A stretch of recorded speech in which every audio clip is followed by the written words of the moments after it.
তো হ্যালো বন্ধুরা, আশা করি সবাই ভালো আছো। তো আজ বেঙ্গল কিং সাউন্ড বাঁধা হচ্ছে আমার গোডাউনের সামনেই।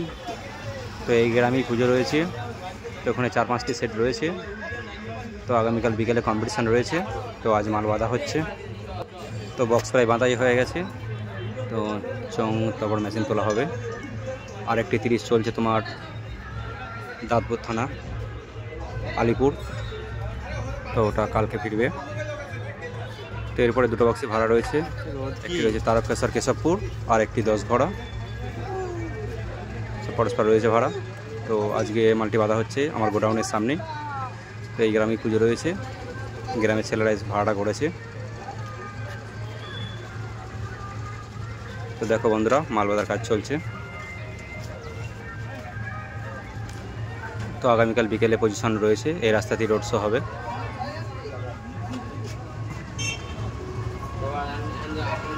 এখানে আরও 5-6টি সেট রয়েছে, সব কম্পিটিশন হবে কালকে।